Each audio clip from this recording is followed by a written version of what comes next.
Setuju? Setuju? Setuju? Setuju? Setuju? Besok kita lakukan hari ini dan besok dan seterusnya, oke? Oke, terima kasih. Ini dia kesepakatan kelompok dari TKA. Ini semuanya ada, oke.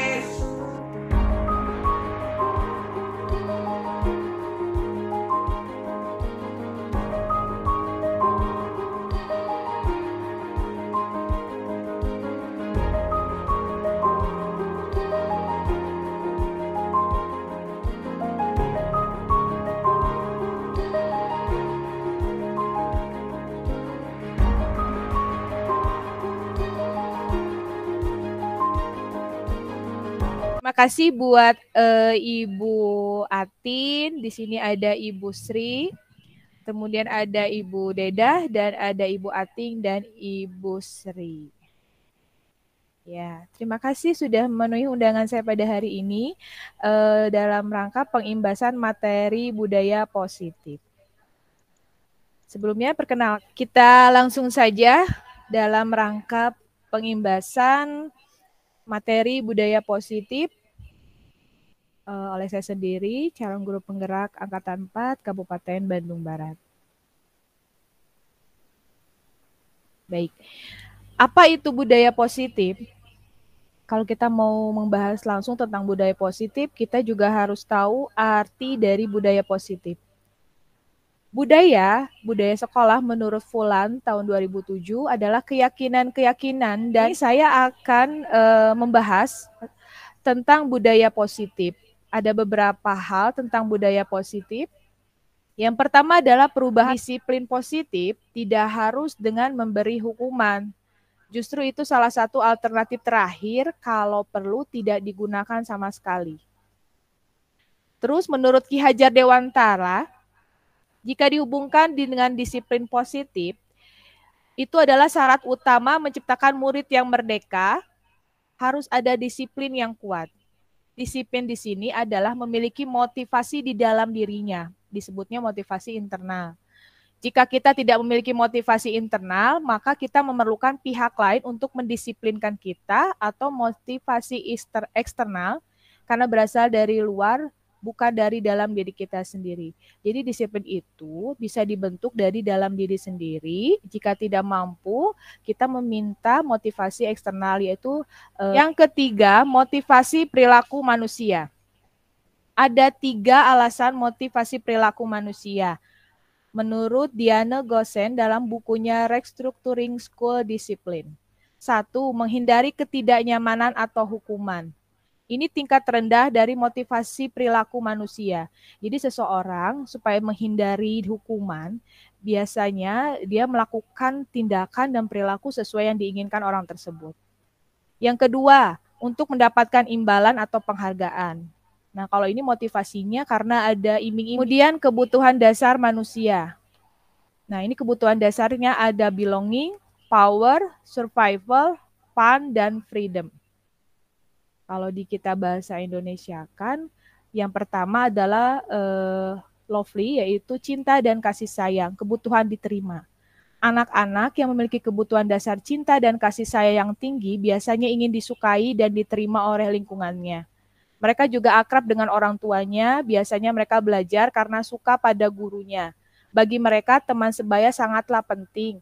Mereka juga biasanya suka bekerja dalam kelompok. Jadi kalau anak-anak seperti ini, dia mendapatkan cinta dan kasih sayang cukup dari orang tuanya. Kemudian penguasaan, kebutuhan pengakuan atas kemampuan. Anak-anak yang memiliki kebutuhan dasar akan kekuasaan yang tinggi biasanya selalu ingin menjadi pemimpin. Mereka juga suka mengamati sebelum mencoba hal baru, dan mereka merasa kecewa bila melakukan kesalahan. Mereka juga biasanya rapi dan sistematik dan selalu ingin mencapai yang terbaik. Jadi kalau anak-anak seperti ini, dia butuh pengakuan. Jadi kalau tidak sesuai dengan apa yang dicapai, biasanya dia agak sedikit kecewa karena dianggapnya gagal. Kemudian kebutuhan yang ketiga adalah kebebasan. Kebebasan untuk bebas, kebutuhan akan kemandirian, otonomi, dan memiliki pilihan, mampu mengendalikan arah hidup seseorang.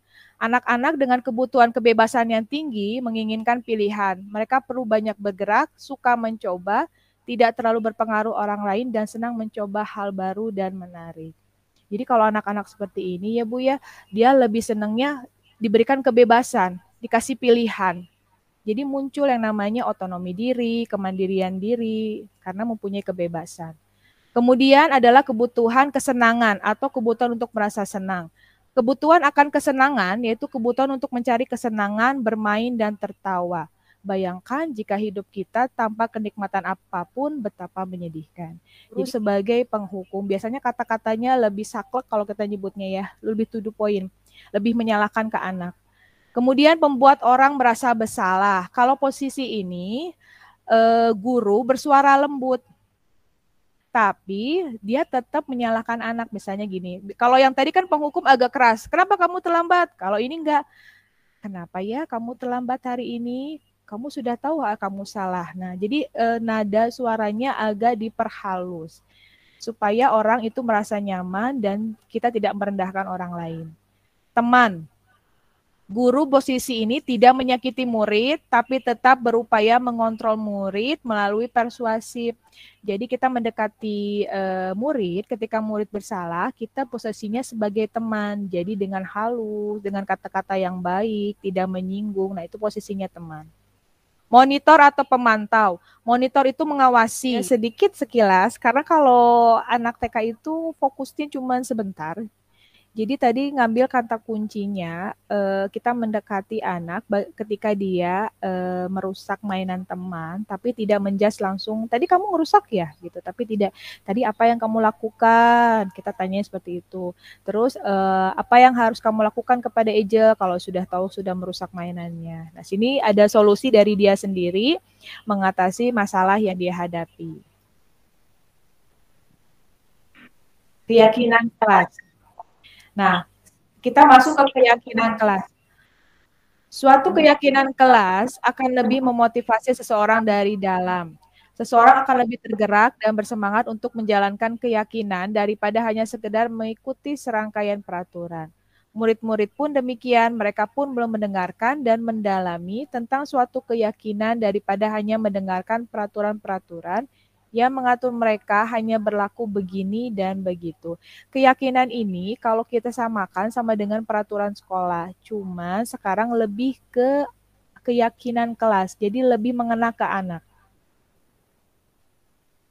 Nulis terlalu banyak, kemudian mereka juga membaca, secara membaca pun mereka belum bisa, jadi saya memakai metode dengan gambar. Kalau gambar mereka lebih ngena, walaupun bawahnya tetap ada tulisan gitu. Kayak misalnya datang tepat waktu, ada anak, di atasnya ada jam, oh berarti datangnya tepat waktu. Kita jelasin dulu bagaimana, ini ada gambar, silakan kalian pilih, pinginnya seperti apa. Datang tepat waktu Bu Guru, tempel di situ. Kemudian sebelum masuk ke kelas harus salam dulu sama Bu Guru atau tos Bu Guru. Iya, tempel di situ. Ada banyak tadi saya kasih gambar, tapi mereka cuma pilihnya 9. Nah, ini dijadikan kesepakatan kelas untuk membuat keyakinan kelas. Nanti dipatuhi dan dijalankan bersama-sama. Kemudian segitiga restitusi. Nah, tadi restitusi kan nanya, restitusi apa? Proses menciptakan kondisi murid untuk memperbaiki kesalahan mereka, sehingga mereka bisa kembali pada kelompok mereka. Jadi tidak menyalahkan anak agar anak bisa kembali ke karakter mereka. Nah, melalui restitusi, ketika murid berbuat salah, guru menanggapi dengan cara yang memungkinkan murid untuk membuat evaluasi sendiri dan memperbaiki kesalahan mereka dan mendapatkan kembali harga dirinya. Nah, ini segitiga restitusi. Ada menstabilkan identitas atau di kelas. Sebenarnya ini budaya-budaya yang sudah kita lakukan. Kalau restitusi itu cuman penamaannya saja, sebenarnya sudah dilakukan sih di tiap sekolah ya Bu ya. Jadi semacam pembiasaan atau keteladanan yang dilakukan oleh sekolah. Kalau sekarang namanya restitusi. Jadi sekarang namanya peraturan sekolah itu tidak ada menjudge anak atau menyalahkan, tahu dia salah, tapi jangan disalahkan. Jadi diberi keyakinan tadi seperti segitiga restitusi. Contohnya ini budaya positifnya, misalnya pembiasaan melihat kebersihan seperti kukunya sudah bersih belum? Nah, gitu kita tanya. Kemudian merapikan mainan sesuai dengan tadi keyakinan kelas tadi, sesuai dengan kesepakatan. Kemudian sebelum masuk anak-anak harus salam atau tos ya kalau sekarang. Nah, mungkin apa yang mau kita tanya, langsung tanya solusinya dan memberikan keyakinan perbuatannya benar atau tidak, terus langsung memberikan solusi.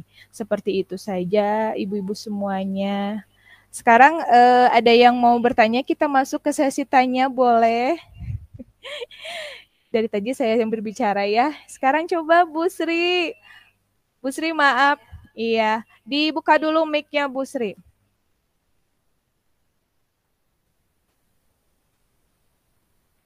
Ibu Sri ini, Ibu perkenalkan diri dulu Ibu. Assalamualaikum warahmatullahi wabarakatuh. Nama saya Bu Sri Suryati. Saya di TK Niagara itu mengajar sebagai guru agama keagamaan. Yang saya ingin tanyakan yaitu bagaimana teknik budaya positif di rumah secara BDR? Iya. Berarti kegiatannya masih BDR ya Bu ya? Atau udah campur antara BDR sama luring? Ada juga yang luring juga ada. Oh, oke. Baik. Ibu Sri terima kasih jawabannya bagus sekali. Karena kita masih pakai PTMT pembelajaran tatap muka terbatas. Menanyakan bagaimana budaya positif ketika BDR. Sebenarnya ada beberapa cara mengajarkan anak budaya positif di rumah. Yang pertama adalah kita memakai keterlibatan dari orang tua. Ya, Bu Sri di mute dulu Bu Sri. Jadi ya. Oke. Nah, kemudian kita ada keterlibatan orang tua. Di sini kita melibatkan orang tua karena kan BDR otomatis yang banyak waktu dan banyak mengajarkan anak bagaimana budaya positif adalah orang tua. Kemudian posisi guru di sini hanya sebagai monitor atau pengawas. Jadi, setelah misalnya contohnya gini ya. Hari ini anak-anak belajar membersihkan misalnya kebersihan lingkungan seperti menyapu, menyiram. Nah, kita posisi di sini sebagai monitoring atau pengawas. Dari mana lihatnya? Misalnya orang tua membimbing anaknya, memberitahu hari ini Bu Guru memberikan tugas menyiram tanaman. Anak-anak sudah menyiram tanaman nih. Sudah ada budaya positifnya nih supaya menjaga kebersihan dan lingkungan sekitar. Ada laporan ke guru, kita lihat misalnya video atau foto. Oh iya, berarti anak ini sudah menjalankan budaya positif di rumah dengan baik dengan bantuan dari orang tua. Mungkin lebih tepatnya orang tua dijadikan sebagai posisi kontrolnya sebagai teman, juga sebagai manajer karena lebih banyak posisi orang tua di sini kalau secara BDR. Mungkin seperti itu aja. Kemudian pembiasaan dan keteladanan di rumah. Sebenarnya kalau ngomongin budaya positif bukan hanya dari sekolah aja yang memegang peranan penting, tapi orang tua juga memegang peranan penting. Jika kita mengajarkan sikap dan perilaku yang baik anak di rumah, itu otomatis di sekolah pun akan terbawa dan tercermin juga di sekolah. Misalnya anak yang biasa bertutur kata yang baik di rumah, biasanya di sekolah pun dia akan bertutur kata yang baik juga di sekolah. Jadi adanya pembiasaan dan keteladanan dari orang tua. Mungkin seperti itu Bu Sri ya. Jadi intinya harus ada kolaborasi antara guru, orang tua, dan anak. Terima kasih Bu Sri. Bu Sri mau nanya Bu Sri, balik saya nanya boleh? Coba Bu Sri dibuka Bu Sri. Iya. Nah, Bu Sri tadi kan saya sudah kasih tuh. Sekarang saya mau nanya, kalau budaya positif yang sudah diterapkan sama Bu Sri di kelas itu seperti apa? Yang berhubungan dengan agama boleh. Dibuka mic-nya Bu Sri. Belum kebuka. Nah, tutup lagi. Ya. Nah, seperti ini setiap pembiasaan kita kalau mengerjakan sholat. Nah, di rumah kan mungkin anak-anak juga ngikutin.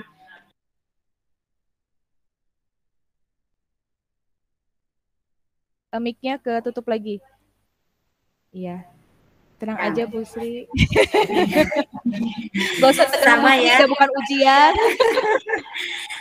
Seperti Siap. kebiasaan di rumah itu anak-anak mengikuti orang tuanya itu mengerjakan sholat. Terus selain mengerjakan sholat, pembiasaan sehari-hari yaitu makan, sebelum makan kita berdoa dulu, berdoa sebelum makan, berdoa sesudah makan. Terus doa sebelum tidur kita berdoa dulu kalau sebelum tidur, dan sesudah tidur bangun tidur juga kita berdoa dulu. Segitu aja pembiasaannya. Begitu Bu Eva? Iya, ya. Bagus sih, itu budaya positif yang sudah tertanam ya Bu ya dari murid-murid Ibu Sri di bidang keagamaan, itu bagus sekali dan sangat mengapresiasi sekali. Ya. Bu Ating ngajarnya di TK atau di Kober nih? Di Kober. Oh, di Kober. Sejak tahun berapa Bu Ating? Tahun 2018. Oh, berarti sudah cukup lama ya Bu Ating ya. Oke. Ya silakan Bu Ating, mau bertanya apa Bu Ating? Ya, ini ya untuk yang kelas Kober kan usia 2,5 sampai 4 tahun ya untuk Kober.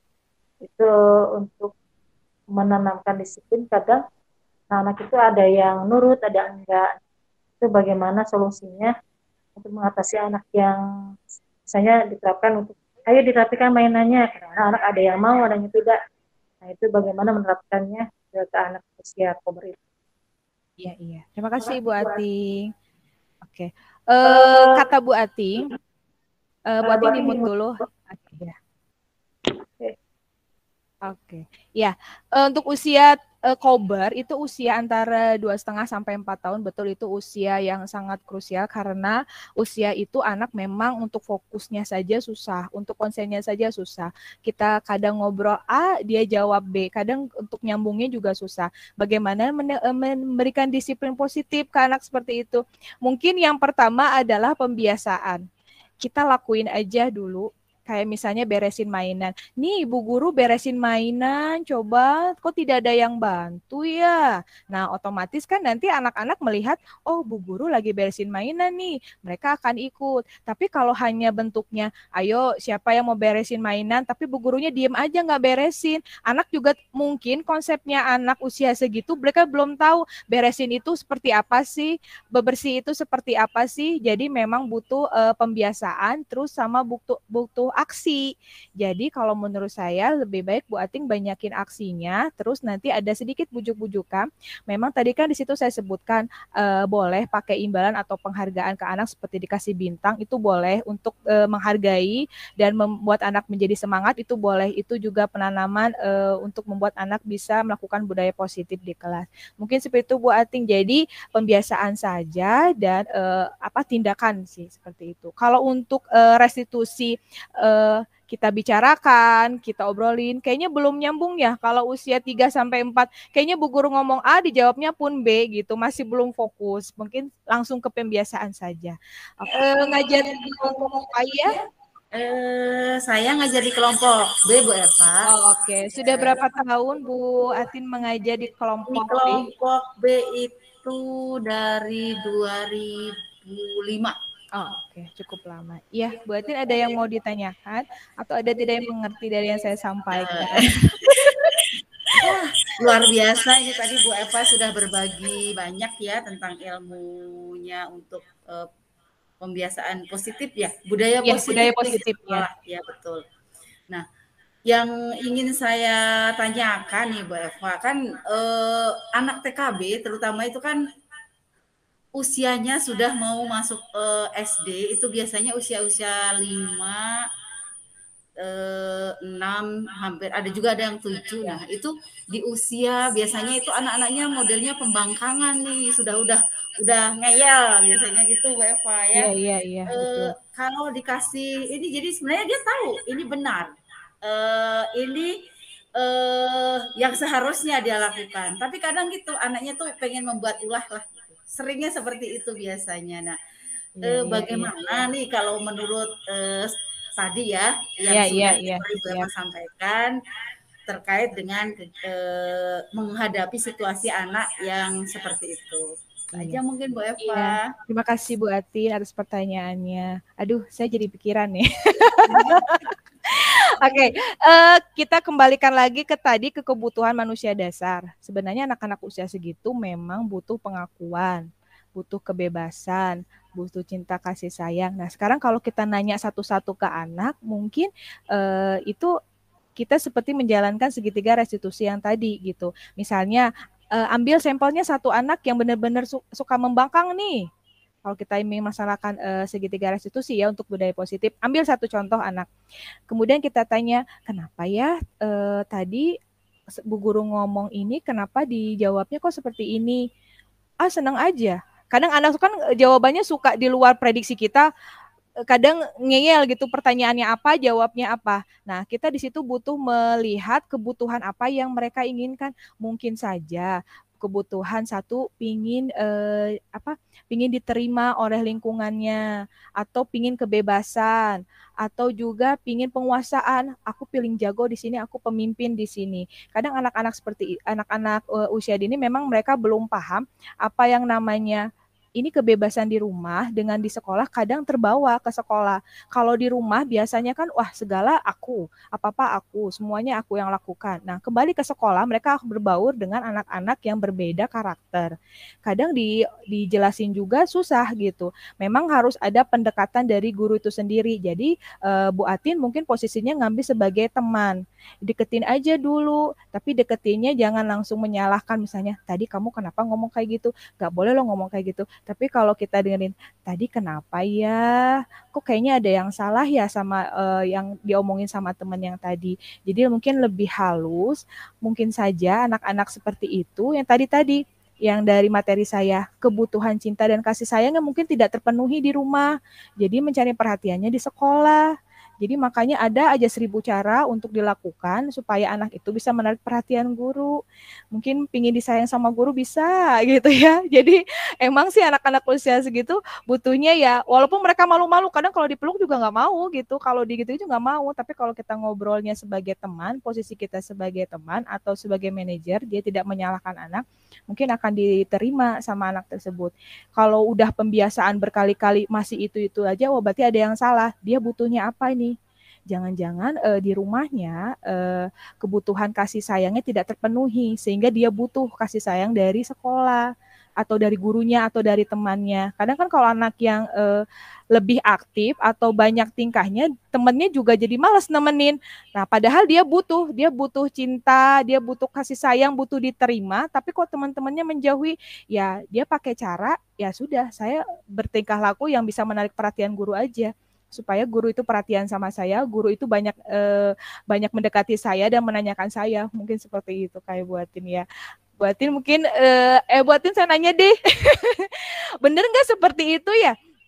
Mungkin ini mah cuma persepsi saya, karena saya juga kan sama ngajar TK juga seperti itu. Kalau dibilangin ya tetapnya oh jangan-jangan dia butuh sesuatu yang tidak dibutuhkan di rumah kurang ya.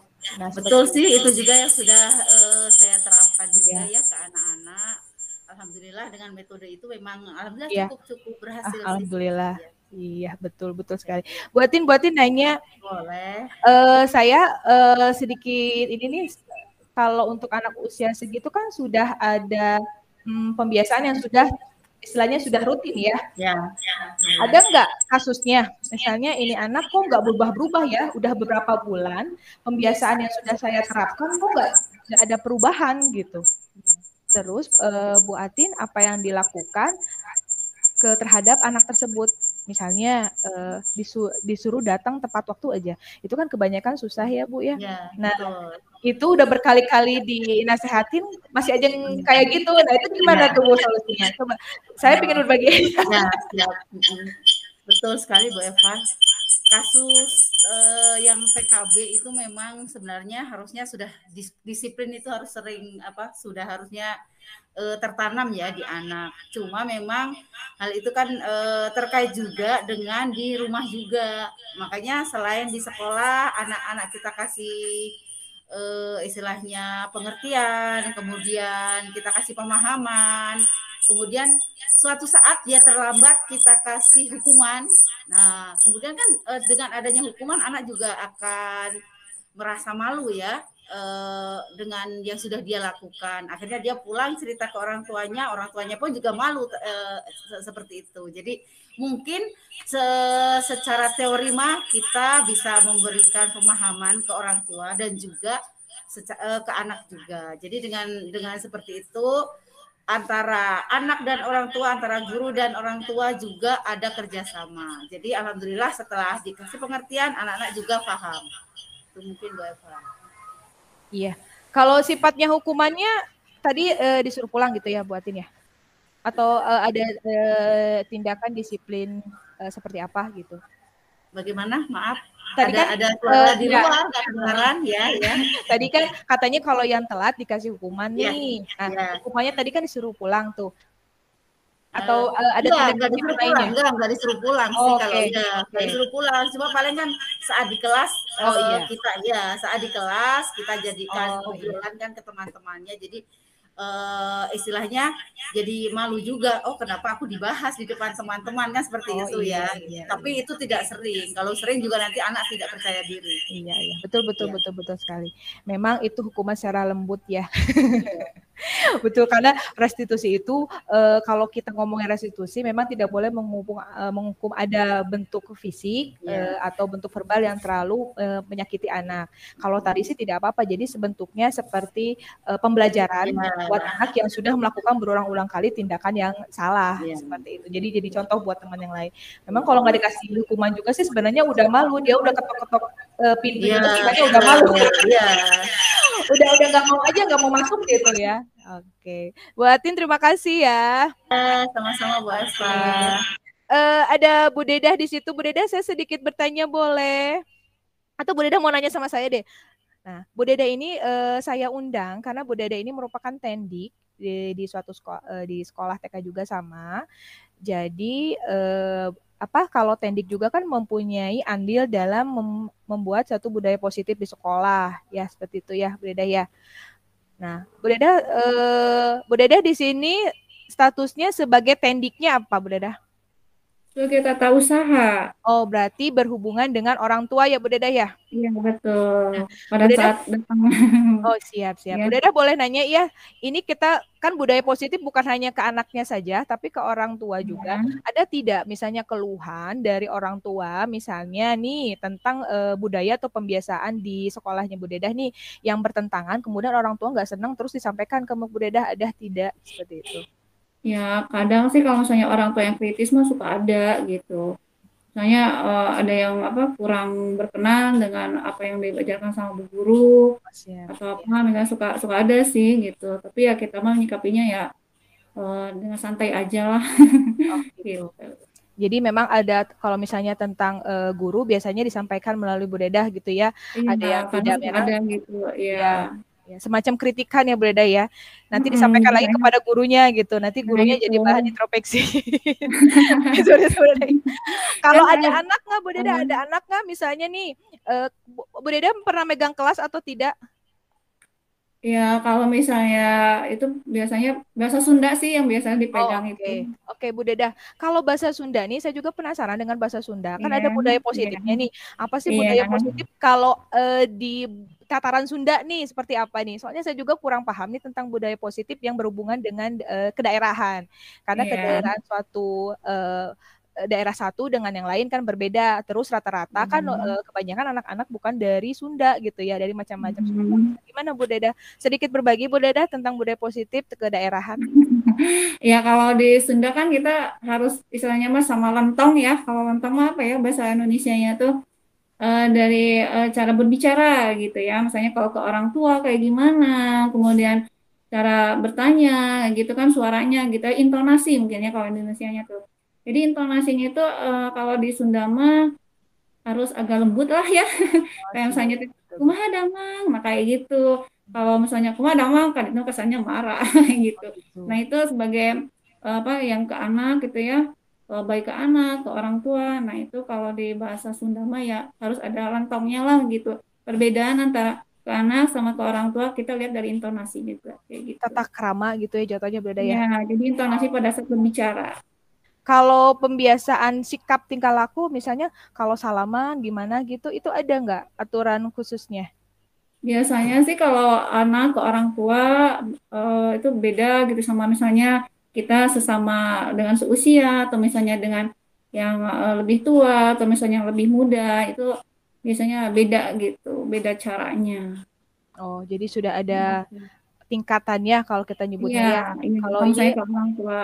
Iya, betul. Seperti itu. Saya terima kasih sekali nih saya mengundang ibu-ibu terus sudah mau membagikan share ilmu dan pengalamannya, juga waktunya sudah saya habiskan. Terima kasih. Mudah-mudahan apa yang sudah tadi saya jelaskan tentang budaya positif di sekolah bisa membawakan dampak positif buat murid-murid kita. Semoga murid kita bisa menjalankan namanya belajar merdeka dan mewujudkan profil belajar Pancasila sesuai dengan amanah dari Menteri Pendidikan kita juga dan sesuai dengan peraturan Kemendikbud kita saat ini. Karena anak yang merdeka akan menciptakan pemikiran-pemikiran yang kritis dan pemikiran-pemikiran positif untuk masa depannya agar bisa menghadapi abad 21 yang saat ini sudah semakin dekat dan abad namanya digitalisasi. Terima kasih kepada Ibu Atin, Ibu Sri, Ibu Ating, Ibu Deda yang sudah berbagi share ilmu dengan saya. Maaf kalau penyampaian saya ada yang kurang berkenan, ada yang kurang puas, nanti bisa lewat belakang saja ya seperti itu. Terima kasih semuanya sudah meluangkan waktunya. Terima kasih. Assalamualaikum warahmatullahi wabarakatuh. Terima kasih semuanya. Kita foto dulu.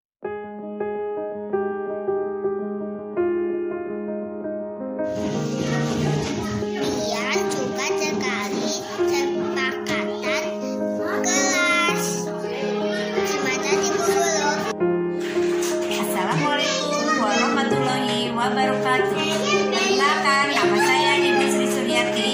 Saya adalah pengajar di TK Niagara. Alhamdulillah, dengan mengetahui budaya positif yang ada di sekolah melalui kegiatan pengimbasan yang telah dilakukan Bu Eva, dengan mengetahui adanya kesepakatan kelas yang dilakukan di kelas membawa kepada budaya positif bagi anak didik di TK Niagara. Maka dari itu, saya merasa senang dapat mengetahui dampak positif dari adanya kebudayaan positif. Assalamualaikum warahmatullahi wabarakatuh. Assalamualaikum warahmatullahi wabarakatuh. Saya akan menyampaikan hasil kemarin yang sudah dilakukan oleh Bu Eva dalam pengimbasan budaya positif yang ada di sekolah. Alhamdulillah terlihat hasilnya. Anak-anak juga sangat senang dengan adanya budaya positif yang dilakukan. Kemudian efeknya juga alhamdulillah kedisiplinan, kemudian hormat kepada guru, santun itu menjadi kebiasaan sehari-hari. Dan alhamdulillah semua lingkungan warga sekolah menjadi lebih positif lagi dalam pembelajaran. Apalagi ya, mungkin anak-anak dan juga tentu saja orang tua ya, imbas yang paling utama adalah orang tua.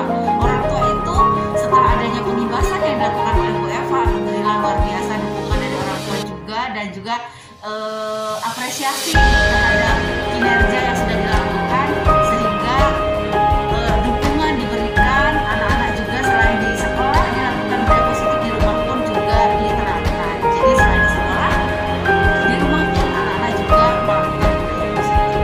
Saja, terima kasih Bu Eva sudah membuat kita bangga.